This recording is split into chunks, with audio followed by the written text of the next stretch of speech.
Hello दोस्तों, कैसे हो? आपका स्वागत है त्रिपान स्टडी सेंटर में। आज जो हम करने जा रहे हैं क्वेश्चन पेपर, ये क्वेश्चन पेपर जो है क्लास 10th वाले बच्चों के लिए है जो सीबीएसई एनसीईआरटी के अंतर्गत पढ़ते हैं।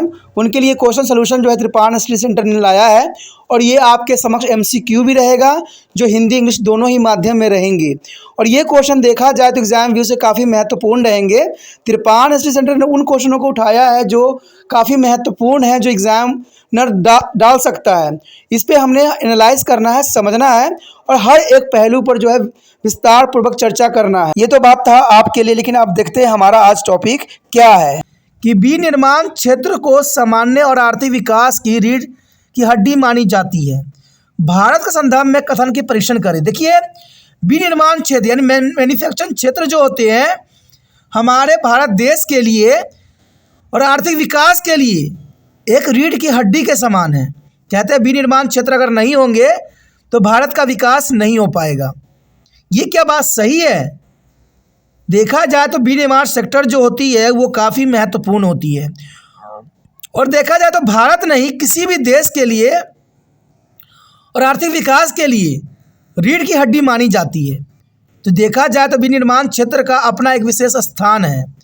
इसलिए भारत के संदर्भ में ये बात बताई गई है कि भारत के लिए ये रीढ़ की हड्डी हो सकती है। तो यहाँ पर बात कई हद तक सही है।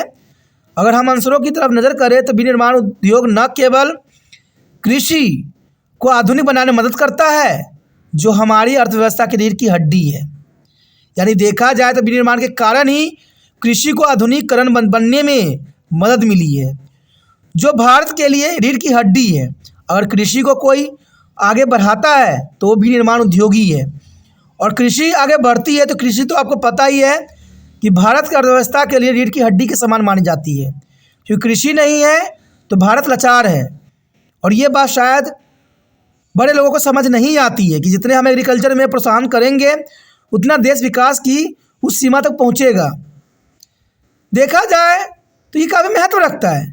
बल्कि वो लोग को माध्यमिक और तृतीयक क्षेत्रों में नौकरियां प्रदान करके कृषि आय पर उनकी भारी निर्भरता को भी कम करते हैं। यानी देखा जाए तो विनिर्माण उद्योग जो है कई लोगों को रोज़गार भी दे रहे हैं और कई क्षेत्रों में नौकरियों का जो है सृजन भी कर रहे हैं। इसलिए देखा जाए तो कृषि आय पर जो है निर्भरता जो है बहुत ही कम हुआ है और ये सब मैन्युफैक्चरिंग इंडस्ट्री के कारण ही हुई है।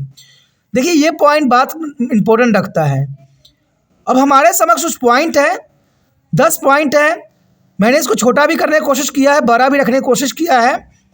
इन पॉइंटों में से जो आपको सही लगता है, जो आसान लगता है, उसको लिखिए, याद कीजिए और एग्ज़ाम में अच्छे अंक प्राप्त कीजिए। क्योंकि ये आपके लिए महत्वपूर्ण यहाँ पर पॉइंट त्रिपान स्टडी सेंटर ने रखा है। तो पहला पॉइंट यही बताता है कि विनिर्माण उद्योग कृषि को आधुनिक बनाने में मदद करता है। जो मैन्युफैक्चरिंग इंडस्ट्रीज होते हैं उद्योग कृषि को आधुनिक बनाने में मदद करता है। तो ये जनरल सी बात है कि आधुनिक बनाने में इसका बहुत महत्वपूर्ण हाथ है। यह कृषि आय पर लोगों की भारी निर्भरता को कम करने में मदद भी करता है और उन्हें द्वितीय और तृतीय क्षेत्र में नौकरियां भी प्रदान करता है। तो ये सब विनिर्माण के कारण ही संभव हो पाता है। आगे देखें तो यह हमारे देश में से जो है बेरोजगारी और गरीबी को निपटाने में भी मदद कर सकता है।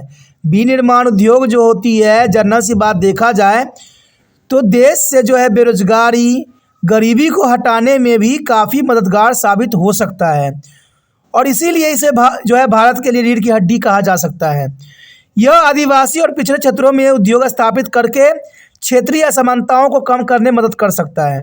देखा जाए तो बड़े बड़े इंडस्ट्रीज़ जो लगाई जाती है इसके कारण आदिवासी और पिछड़े क्षेत्रों में उद्योग स्थापित करके उन लोगों को भी साथ में लेके चला जा सकता है जो आज भी आदिवासी और पिछड़े क्षेत्रों में रहते हैं और इससे असमानताओं को भी कम करने में काफ़ी मदद मिल सकता है।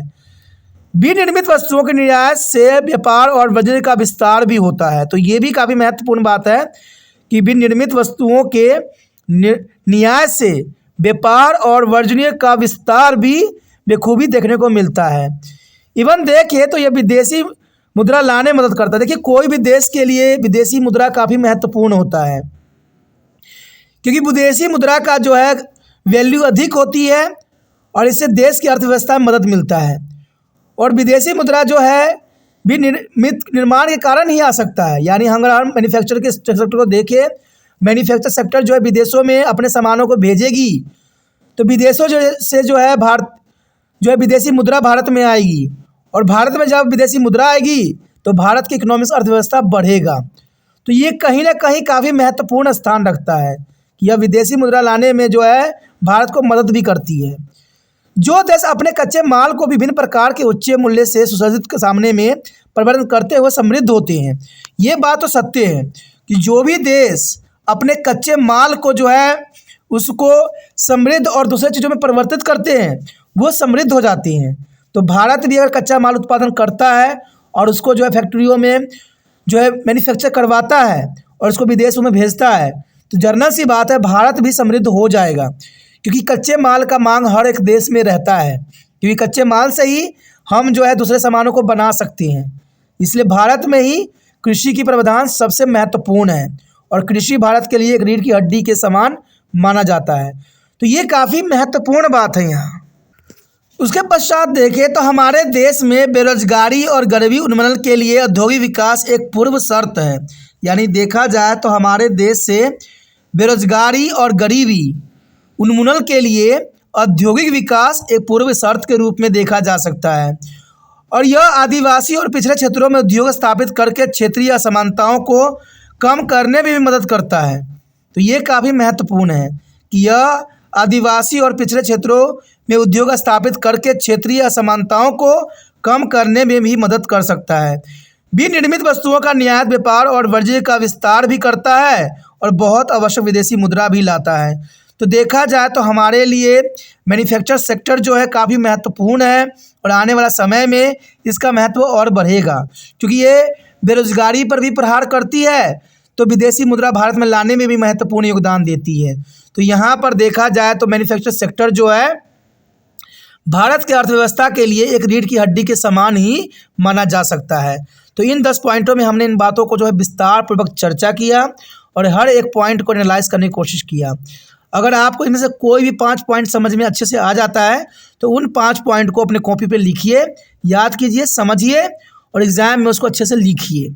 और चाहते हो कि ये वीडियो दूसरे बच्चे तक भी पहुँचे, दूसरे बच्चे भी इसको देखें, तो इसको शेयर कीजिए, क्योंकि शेयर ही दूसरे बच्चों के लिए केयर हो सकता है। बच्चों सोचना नहीं है, कहते हैं ना अपनी भलाई तो सब कर लेता है, लेकिन जो दूसरे की भलाई करता है वही सच्चा इंसान कहलाता है। तो दूसरे की भलाई की विचार रखिए। जैसे तिरपान स्टडी सेंटर अपना समय काल निकाल के आपके लिए तरह तरह के वीडियो बनाता है और करता है।